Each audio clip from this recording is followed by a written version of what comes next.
지금은 여자친구를 다양하게 만나보고 연애도 꽤 해본 건장한 20대 후반 남자지만 대학생이 갓 됐을 무렵에 저는 정말 엄청난 숙맥이었어요.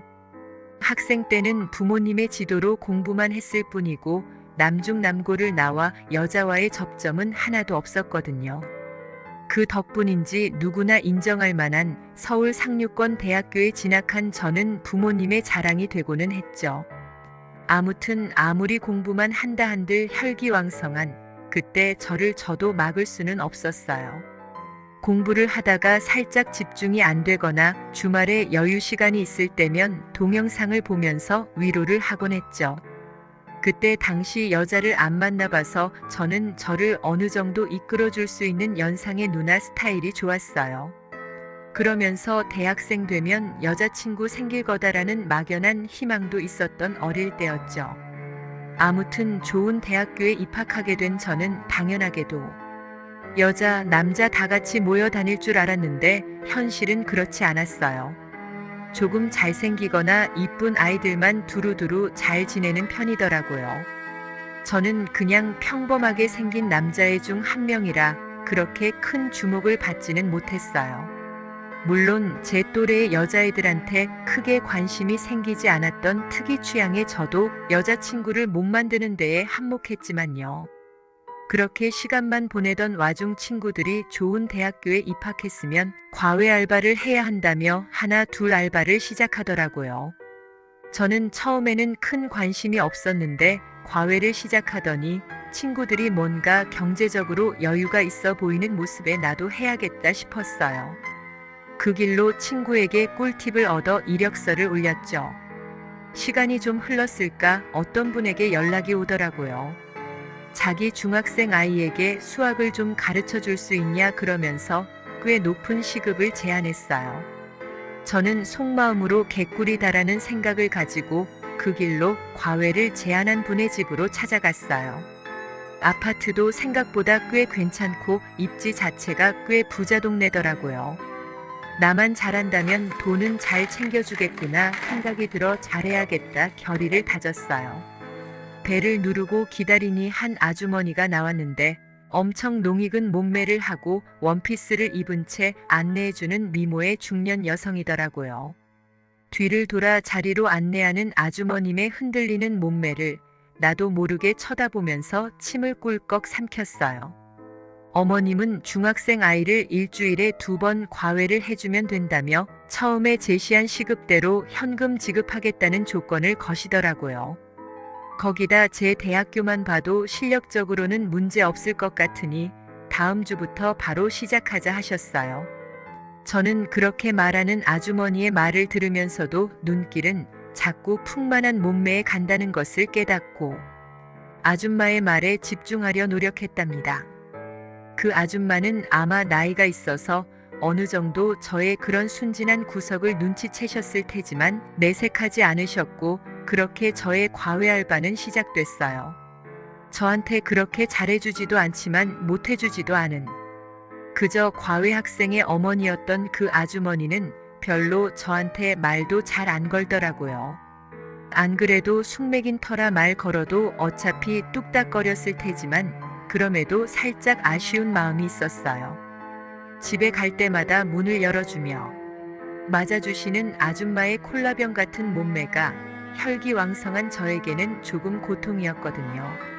아무튼 제가 뭘 어떻게 할 수 있는 것도 아니고 시간은 그저 흘러갈 뿐이었죠.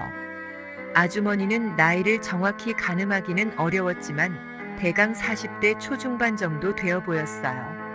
중학생 아이가 있는 것 치고는 일찍 아이를 낳은 듯 하더라고요. 그래서 그런지 아직도 탱탱함이 남아있는 것 같고 모두 사이즈가 커 진짜 한 번만 딱 안아보고 싶은 마음도 들었어요. 거기다 남편분이랑은 한 번도 뵌 적이 없지만 그렇게 집에 자주 들어오는 건 아닌 듯 하더라고요. 출장 탓인지 타지에서 일을 하고 있는 건지 벌써 2달째 과외를 하고 있는데 아직도 얼굴 한 번 본 적이 없다면 말 다 한 거죠. 뭐 남의 부부지간이야 제가 알 길은 없지만 저런 몸매를 가진 아주머니가 내 아내라면 저는 매일같이 사랑을 하느냐 바빴을 텐데 라는 실없는 생각만 하고 있던 와중이었어요. 어느 날은 과외를 마치고 집에 가던 길이었는데 집에 거의 도착해서 과제에 필요한 자료를 그 집에 두고 온 것이 생각이 나는 거예요. 이미 집 쪽에 거의 도착한 차라 너무 귀찮았지만 그럼에도 중요한 자료라 다시 과외하는 집에 가야겠다 생각하고 있었죠. 어차피 과제 자료만 가져가는 거라 따로 어머님께 연락할 생각은 안 하고 귀찮은 길을 다시 돌아갔어요. 아파트에 도착해서 벨을 누르려다가 안에서 이상한 소리가 나는 걸 깨달았어요.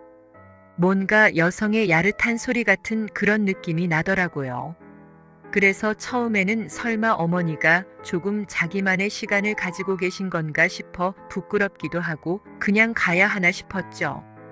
그래도 이것 때문에 다시 먼 길 돌아온 건데 염치 없더라도 벨 눌러서 후딱 자료만 가져가자라는 마음으로 벨을 눌렀어요.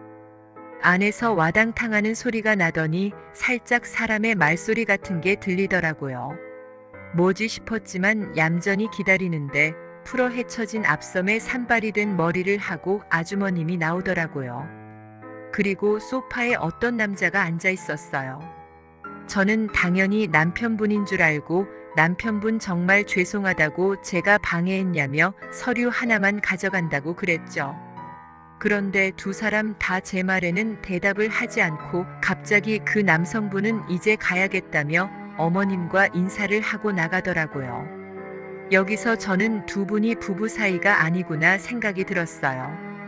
아무 말하지 않고 과외한 방에 들어가 서류를 챙기려는데 갑자기 어머님이 저의 손을 꽉 잡았어요. 그러더니 오늘 봤던 일 눈 감아줄 수 없겠냐며 뭐든 하겠다고 저를 올려다보더라고요.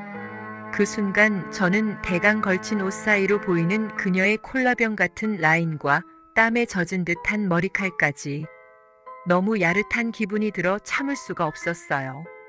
저는 이제까지 여자랑 사랑해본 적 없는데 아줌마랑 사랑하고 싶다고 패기롭게 말했죠. 아주머니는 잠깐의 고민을 하나 싶었지만 금세 마음먹은 듯 저를 안방 침대로 끌고 갔어요. 그러더니 저를 껴안으면서 마음껏 입맞춤 해주며 사랑을 해주더라고요.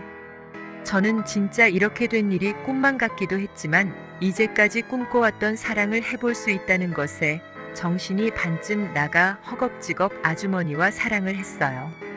그렇게 우리는 사랑을 나누게 됐고 저는 행위가 끝난 뒤 현타가 와서 집에 도망을 갔어요.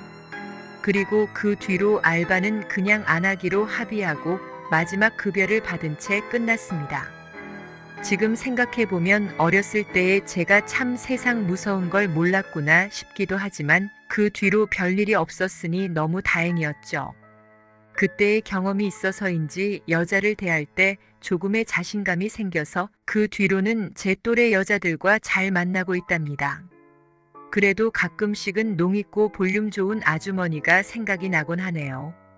거침없이 20대 초반을 지나서 지금은 좋은 여자친구를 만나서 사랑도 하고 취업도 해서 행복한 나날을 꿈꾸고 있는 청년입니다.